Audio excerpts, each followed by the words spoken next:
नमस्कार दोस्तों, NCERT audio book प्रस्तुत करते हैं कक्षा 8 की इतिहास की पाठ्य पुस्तक हमारे अतीत भाग 3। प्रस्तुत है इस पुस्तक का दूसरा अध्याय। व्यापार से साम्राज्य तक कंपनी की सत्ता स्थापित होती है। मुगल बादशाहों में औरंगजेब आखिरी शक्तिशाली बादशाह थे। उन्होंने वर्तमान भारत के एक बहुत बड़े हिस्से पर नियंत्रण स्थापित कर लिया था। 1707 में उनकी मृत्यु के बाद बहुत सारे मुगल सूबेदार और बड़े बड़े जमींदार अपनी ताकत दिखाने लगे थे। उन्होंने अपनी क्षेत्रीय रियासतें कायम कर ली थीं। जैसे जैसे विभिन्न भागों में ताकतवर क्षेत्रीय रियासतें सामने आने लगी, दिल्ली अधिक दिनों तक प्रभावी केंद्र के रूप में नहीं रह सकी। 18वीं सदी के उत्तरार्ध तक राजनीतिक क्षितिज पर अंग्रेजों के रूप में एक नई ताकत उभरने लगी थी। क्या आप जानते हैं कि अंग्रेज पहले एक छोटी सी व्यापारिक कंपनी के रूप में भारत आए थे और यहाँ के इलाकों पर कब्जे में उनकी ज्यादा दिलचस्पी नहीं थी। तो फिर ऐसा कैसे हुआ कि एक दिन वे इस विशाल साम्राज्य के स्वामी बन बैठे? इस अध्याय में आप देखेंगे कि यह कैसे हुआ। पूर्व में ईस्ट इंडिया कंपनी का आना। सन 1600 में ईस्ट इंडिया कंपनी ने इंग्लैंड की महारानी एलिजाबेथ प्रथम से चार्टर अर्थात इजाजतनामा हासिल कर लिया, जिससे कंपनी को पूरब से व्यापार करने का एकाधिकार मिल गया। इस इजाजतनामे का मतलब यह था कि इंग्लैंड की कोई और व्यापारिक कंपनी इस इलाके में ईस्ट इंडिया कंपनी से होड़ नहीं कर सकती थी। इस चार्टर के सहारे कंपनी समुद्र पार जाकर नए इलाकों को खंगाल सकती थी, वहां से सस्ती कीमत पर चीजें खरीदकर उन्हें यूरोप में ऊंची कीमत पर बेच सकती थी। कंपनी को दूसरी अंग्रेज व्यापारिक कंपनियों से प्रतिस्पर्धा का कोई भय नहीं था। उस जमाने में वाणिज्यिक कंपनियां मोटे तौर पर प्रतिस्पर्धा से बचकर ही मुनाफा कमा सकती थीं। अगर कोई प्रतिस्पर्धी न हो तभी वे सस्ती चीजें खरीदकर उन्हें ज्यादा कीमत पर बेच सकती थीं। लेकिन यह शाही दस्तावेज दूसरी यूरोपीय ताकतों को पूरब के बाजारों में आने से नहीं रोक सकता था। जब तक इंग्लैंड के जहाज अफ्रीका के पश्चिम तट को छूते हुए केप ऑफ गुड होप का चक्कर लगाकर हिंद महासागर पार करते, तब तक पुर्तगालियों ने भारत के पश्चिमी तट पर अपनी उपस्थिति दर्ज करा दी थी। वे गोवा में अपना ठिकाना बना चुके थे। पुर्तगाल के खोजी यात्री वास्को द गामा ने ही 1498 में पहली बार भारत तक पहुंचने के इस समुद्री मार्ग का पता लगाया था। 17वीं शताब्दी की शुरुआत तक डच भी हिंद महासागर में व्यापार की संभावनाएं तलाशने लगे थे। कुछ ही समय बाद फ्रांसीसी व्यापारी भी सामने आ गए। समस्या यह थी कि सारी कंपनियां एक जैसी चीजें ही खरीदना चाहती थीं। यूरोप के बाजारों में भारत के बने बारीक सूती कपड़े और रेशम की जबरदस्त मांग थी। इनके अलावा काली मिर्च, लौंग, इलायची और दालचीनी की भी जबरदस्त मांग रहती थी। यूरोपीय कंपनियों के बीच इस बढ़ती प्रतिस्पर्धा से भारतीय बाजारों में इन चीजों की कीमतें बढ़ने लगीं और उनसे मिलने वाला मुनाफा गिरने लगा। अब इन व्यापारिक कंपनियों के फलने फूलने का यही एक रास्ता था कि वे अपनी प्रतिस्पर्धी कंपनियों को खत्म कर दें। लिहाजा बाजारों पर कब्जे की इस होड़ ने व्यापारिक कंपनियों के बीच लड़ाइयों की शुरुआत कर दी। 17वीं और 18वीं सदी में जब भी मौका मिलता, कोई सी एक कंपनी किसी दूसरी कंपनी के जहाज डुबो देती, रास्ते में रुकावटें खड़ी कर देती और माल से लदे जहाजों को आगे बढ़ने से रोक देती। यह व्यापार हथियारों की मदद से चल रहा था और व्यापारिक चौकियों को किलेबंदी के जरिए सुरक्षित रखा जाता था। अपनी बस्तियों को किलेबंद करने और व्यापार में मुनाफा कमाने की इन कोशिशों के कारण स्थानीय शासकों से भी टकराव होने लगे।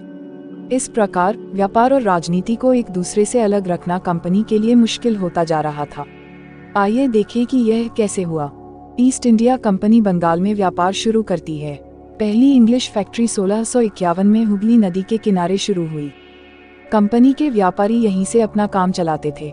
इन व्यापारियों को उस जमाने में फैक्टर कहा जाता था। इस फैक्ट्री में वेयरहाउस था जहां निर्यात होने वाली चीजों को जमा किया जाता था। यहीं पर उसके दफ्तर थे जिनमें कंपनी के अफसर बैठते थे। जैसे जैसे व्यापार फैला, कंपनी ने सौदागरों और व्यापारियों को फैक्ट्री के आसपास आकर बसने के लिए प्रेरित किया। 1696 तक कंपनी ने इस आबादी के चारों तरफ एक किला बनाना शुरू कर दिया था। 2 साल बाद उसने मुगल अफसरों को रिश्वत देकर 3 गांवों की जमींदारी भी खरीद ली। इनमें से एक गांव कालिकाता था जो बाद में कलकत्ता बना। अब इसे कोलकाता कहा जाता है। कंपनी ने मुगल सम्राट औरंगजेब को इस बात के लिए भी तैयार कर लिया कि वह कंपनी को बिना शुल्क चुकाए व्यापार करने का फरमान जारी कर दे। कंपनी ज्यादा से ज्यादा रियायतें हासिल करने और पहले से मौजूद अधिकारों का ज्यादा से ज्यादा फायदा उठाने में लगी हुई थी।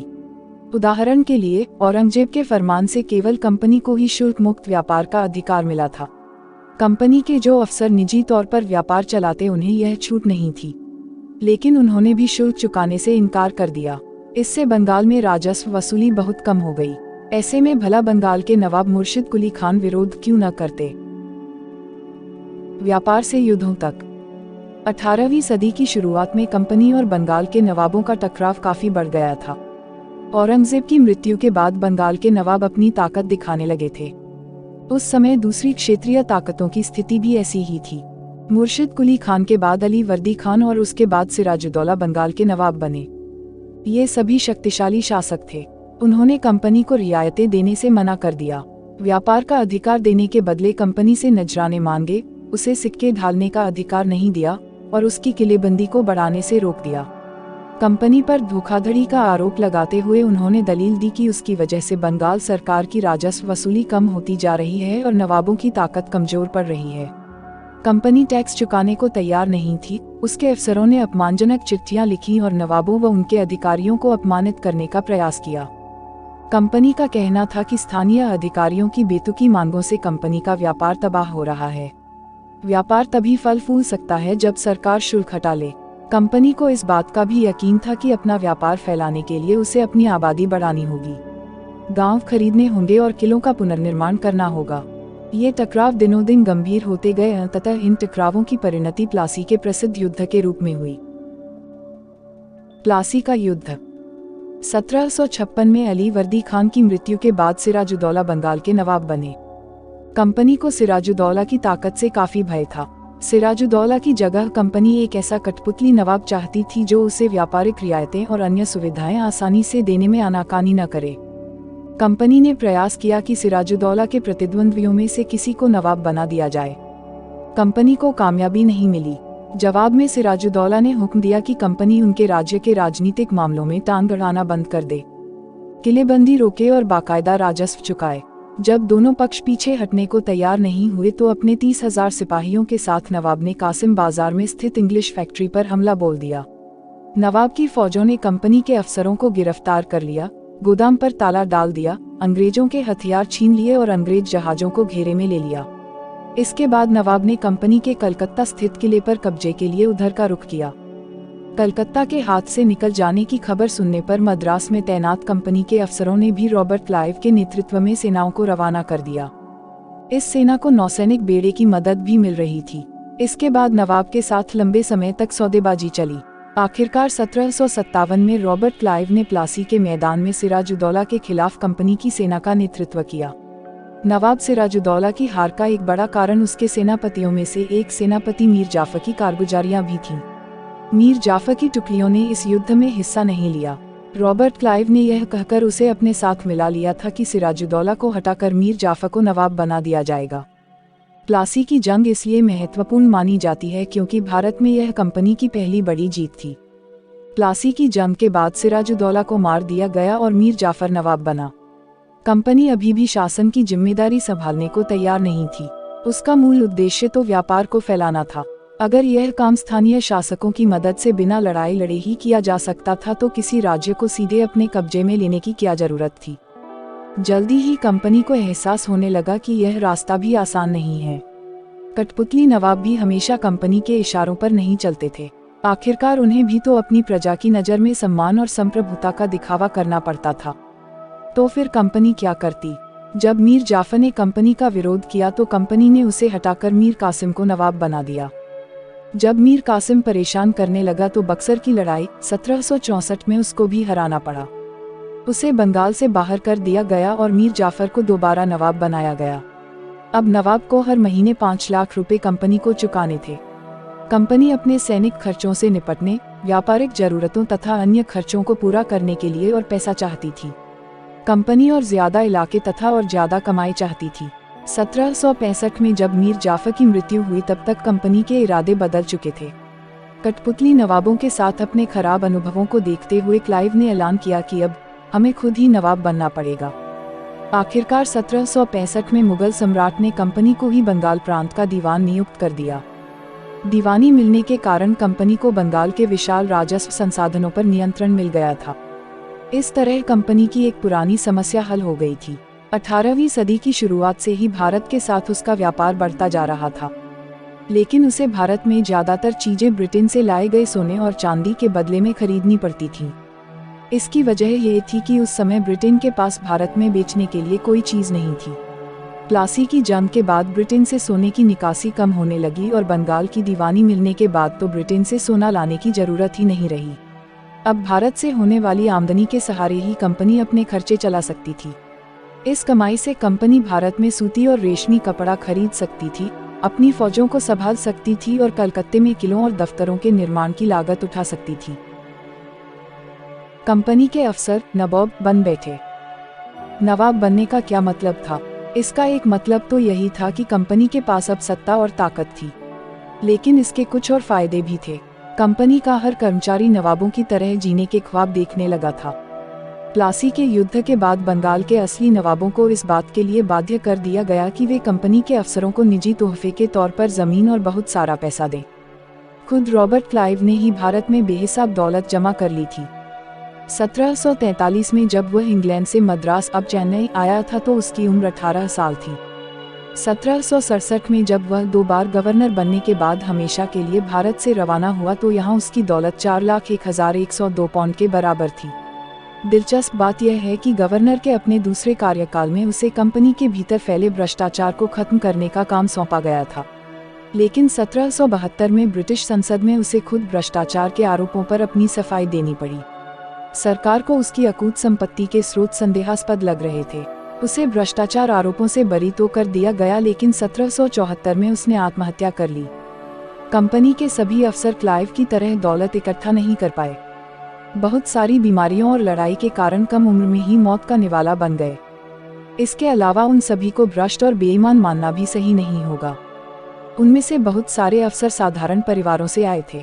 उनकी सबसे बड़ी इच्छा बस यही थी कि वे भारत में ठीक ठाक पैसा कमाएं और ब्रिटेन लौटकर आराम की जिंदगी बसर करें। जो जीते जी धन दौलत लेकर वापस लौट गए, उन्होंने वहां आलीशान जीवन जिया। उन्हें वहां के लोग नवाब कहते थे। यह भारतीय शब्द नवाब का ही अंग्रेजी संस्करण बन गया था। उन्हें लोग अक्सर नए अमीरों और सामाजिक हैसियत में रातों रात ऊपर आने वाले लोगों के रूप में देखते थे। नाटकों और कार्टूनों में उनका मजाक उड़ाया जाता था। कंपनी का फैलता शासन।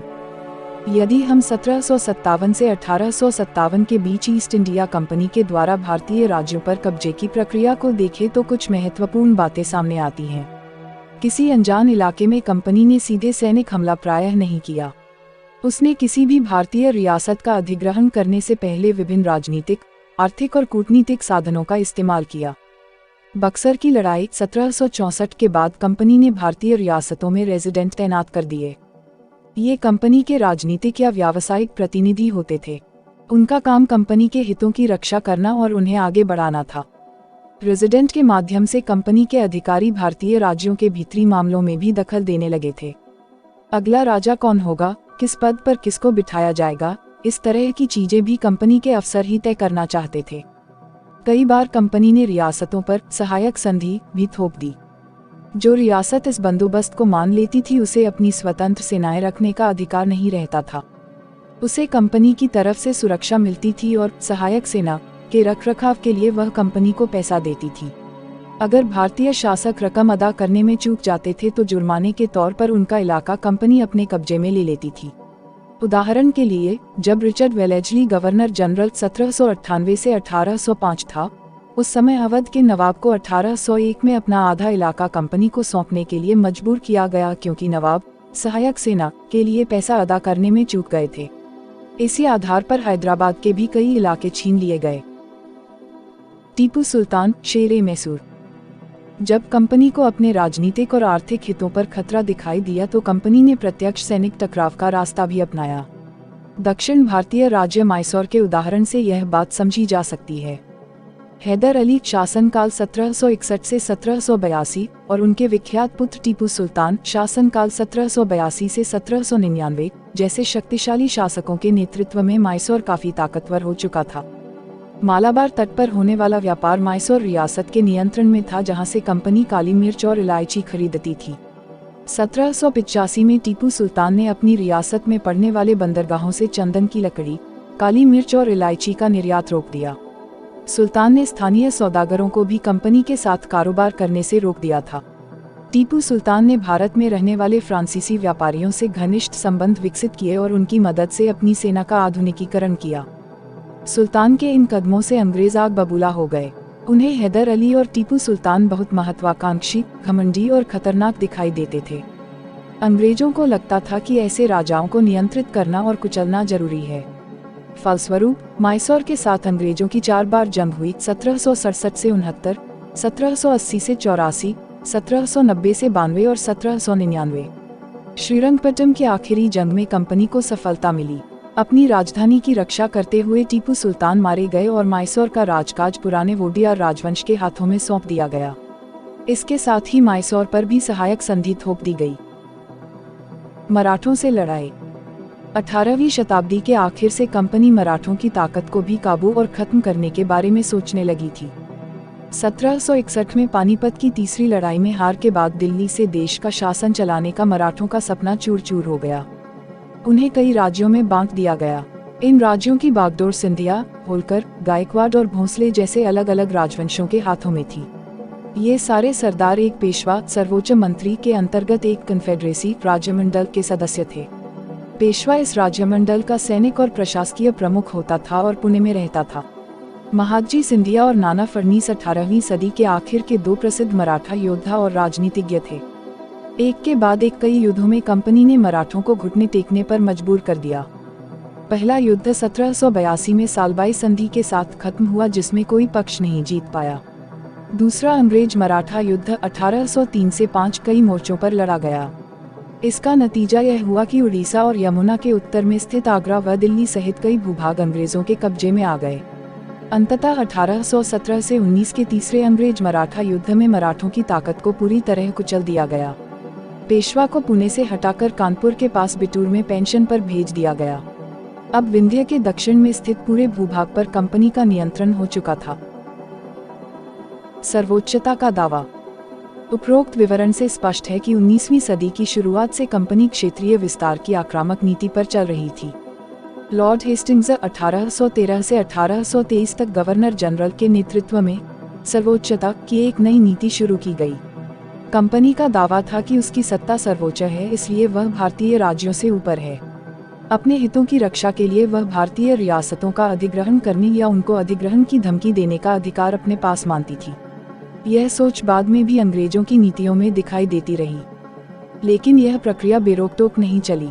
उदाहरण के लिए, जब अंग्रेजों ने कित्तूर, फिलहाल कर्नाटक में, के छोटे से राज्य को कब्जे में लेने का प्रयास किया तो रानी चेन्नम्मा ने हथियार उठा लिए और अंग्रेजों के खिलाफ आंदोलन छेड़ दिया। 1824 में उन्हें गिरफ्तार किया गया और 1829 में जेल में ही उनकी मृत्यु हो गई। चेन्नम्मा के बाद कित्तूर स्थित संगोली के एक गरीब चौकीदार रायन्ना ने यह प्रतिरोध जारी रखा। चौतरफा समर्थन और सहायता से उन्होंने बहुत सारे ब्रिटिश शिविरों और दस्तावेजों को नष्ट कर दिया था।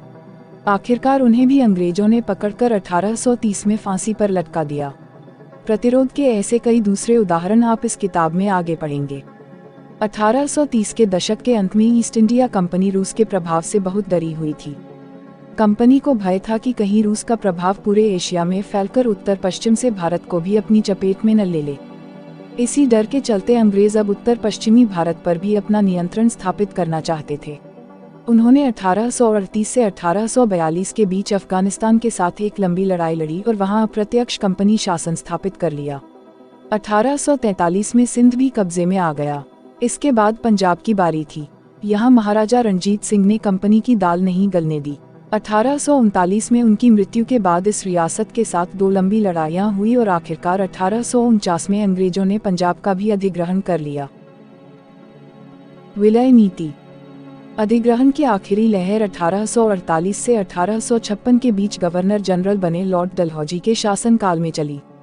लॉर्ड डलहौजी ने एक नई नीति अपनाई जिसे विलय नीति का नाम दिया गया। यह सिद्धांत इस तर्क पर आधारित था कि अगर किसी शासक की मृत्यु हो जाती है और उसका कोई पुरुष वारिस नहीं है तो उसकी रियासत हड़प कर ली जाएगी, यानी कंपनी के भूभाग का हिस्सा बन जाएगी। इस सिद्धांत के आधार पर एक के बाद एक कई रियासतें सतारा 1848, संबलपुर 1850, उदयपुर 1852, नागपुर 1853 और झांसी 1854 अंग्रेजों के हाथ में चली गईं। आखिरकार 1856 में कंपनी ने अवध को भी अपने नियंत्रण में ले लिया। इस बार अंग्रेजों ने एक नया तर्क दिया। उन्होंने कहा कि वे अवध की जनता को नवाब के कुशासन से आज़ाद कराने के लिए कर्तव्य से बंधे हुए हैं, इसलिए वे अवध पर कब्जा करने को मजबूर हैं। अपने प्रिय नवाब को जिस तरह से गद्दी से हटाया गया, उसे देखकर लोगों में गुस्सा भड़क उठा और अवध के लोग भी 1857 के महान विद्रोह में शामिल हो गए। नए शासन की स्थापना। गवर्नर जनरल वॉरेन हेस्टिंग्स 1773 से 1785 उन बहुत सारे महत्वपूर्ण व्यक्तियों में से था जिन्होंने कंपनी की ताकत फैलाने में अहम भूमिका अदा की थी। वॉरेन हेस्टिंग्स के समय तक आते आते कंपनी न केवल बंगाल बल्कि बम्बई और मद्रास में भी सत्ता हासिल कर चुकी थी। ब्रिटिश इलाके मोटे तौर पर प्रशासकीय इकाइयों में बंटे हुए थे जिन्हें प्रेसिडेंसी कहा जाता था। उस समय 3 प्रेसिडेंसी थीं, बंगाल, मद्रास और बम्बई। हर एक का शासन गवर्नर के पास होता था। सबसे ऊपर गवर्नर जनरल होता था। वॉरेन हेस्टिंग्स ने कई प्रशासकीय सुधार किए। न्याय के क्षेत्र में उसके सुधार खासतौर से उल्लेखनीय थे। 1772 से एक नई न्याय व्यवस्था स्थापित की गई। इस व्यवस्था में प्रावधान किया गया कि हर जिले में 2 अदालतें होंगी, फौजदारी अदालत और दीवानी अदालत। दीवानी अदालतों के मुखिया यूरोपीय जिला कलेक्टर होते थे। मौलवी और हिंदू पंडित उनके लिए भारतीय कानूनों की व्याख्या करते थे। फौजदारी अदालतें अभी भी काजी और मुफ्ती के ही अंतर्गत थीं, लेकिन वे भी कलेक्टर की निगरानी में काम करते थे। एक बड़ी समस्या यह थी कि ब्राह्मण पंडित धर्मशास्त्र की अलग अलग शाखाओं के हिसाब से स्थानीय कानूनों की अलग अलग व्याख्या कर देते थे। इस भिन्नता को खत्म करके समरूपता लाने के लिए 1775 में 11 पंडितों को भारतीय कानूनों का एक संकलन तैयार करने का काम सौंपा गया। NB हालेहेड ने इस संकलन का अंग्रेजी में अनुवाद किया। 1778 तक यूरोपीय न्यायाधीशों के लिए मुस्लिम कानूनों की भी एक संहिता तैयार कर ली गई थी। 1773 के रेगुलेटिंग एक्ट के तहत एक नए सर्वोच्च न्यायालय की स्थापना की गई। इसके अलावा कलकत्ता में अपीलीय अदालत, सदर निजामत अदालत की भी स्थापना की गई। भारतीय जिले में कलेक्टर सबसे बड़ा ओहदा होता था। जैसा कि नाम से ही पता चलता है, उसका मुख्य काम लगान और कर इकट्ठा करना तथा न्यायाधीशों, पुलिस अधिकारियों व दारोगा की सहायता से जिले में कानून व्यवस्था बनाए रखना होता था। उसका कार्यालय कलेक्टरेट सत्ता और संरक्षण का नया केंद्र बन गया था, जिसने पुराने सत्ता केंद्रों को हाशिए पर धकेल दिया। कंपनी की फौज। कंपनी के साथ भारत में शासन और सुधार के नए विचार तो आए, लेकिन उसकी असली सत्ता सैनिक ताकत में थी। मुगल फौज मुख्य रूप से घुड़सवार सवार घोड़े पर चलने वाले प्रशिक्षित और पैदल सेना थी। उन्हें तीरंदाजी और तलवारबाजी का प्रशिक्षण दिया जाता था। सेना में सवारों का दबदबा रहता था और मुगल साम्राज्य को एक विशाल पेशेवर प्रशिक्षण वाली पैदल सेना की जरूरत महसूस नहीं होती थी। ग्रामीण इलाकों में सशस्त्र किसानों की बड़ी संख्या थी। स्थानीय जमींदार मुगलों को जरूरत पड़ने पर पैदल सिपाही मुहैया कराते थे। 18वीं सदी में जब अवध और बनारस जैसी रियासतों में किसानों को भर्ती करके उन्हें पेशेवर सैनिक प्रशिक्षण दिया जाने लगा तो यह सूरत बदलने लगी। ईस्ट इंडिया कंपनी ने जब अपनी सेना के लिए भर्ती शुरू की तो उसने भी यही तरीका अपनाया। अंग्रेज अपनी सेना को सिपाही, जो भारतीय शब्द सिपाही से ही बना है, आर्मी कहते थे। 1820 के दशक से जैसे जैसे युद्ध तकनीक बदलने लगी, कंपनी की सेना में घुड़सवार टुकड़ियों की जरूरत कम होती गई। इसकी वजह यह थी कि ब्रिटिश साम्राज्य बर्मा, अफगानिस्तान और मिस्र में भी लड़ रहा था, जहां सिपाही मुस्केट, तोड़ेदार बंदूक और मैचलॉक से लैस होते थे। कंपनी की सेना के सिपाहियों को बदलती सैनिक आवश्यकताओं का ध्यान रखना पड़ता था और अब उसकी पैदल टुकड़ी ज्यादा महत्वपूर्ण होती जा रही थी। 19वीं सदी की शुरुआत में अंग्रेज एक समरूप सैनिक संस्कृति विकसित करने लगे थे। सिपाहियों को यूरोपीय ढंग का प्रशिक्षण, अभ्यास और अनुशासन सिखाया जाने लगा। अब उनका जीवन पहले से भी ज्यादा नियंत्रित था। इस कोशिश में कभी कभी समस्याएं भी आ जाती थीं, क्योंकि पेशेवर सिपाहियों की सेना खड़ा करने के चक्कर में अंग्रेज कई बार जाति और समुदाय की भावनाओं को नजरअंदाज कर देते थे। भला लोग अपनी जातीय और धार्मिक भावनाओं को इतनी आसानी से कैसे छोड़ सकते थे? क्या वे खुद को अपने समुदाय का सदस्य मानने की बजाय सिर्फ सिपाही मान सकते थे? सिपाही क्या महसूस करते थे? अपने जीवन और अपनी पहचान, यानी वे कौन हैं, इस बात के एहसास में जो बदलाव आ रहे थे, उनको सिपाहियों ने किस तरह देखा? 1857 का विद्रोह हमें सिपाहियों की इस दुनिया की झलक दिखाता है। इस विद्रोह के बारे में आप अध्याय 5 में पढ़ेंगे। निष्कर्ष। ईस्ट इंडिया कंपनी एक व्यापारिक कंपनी से बढ़ते बढ़ते एक भौगोलिक औपनिवेशिक शक्ति बन गई।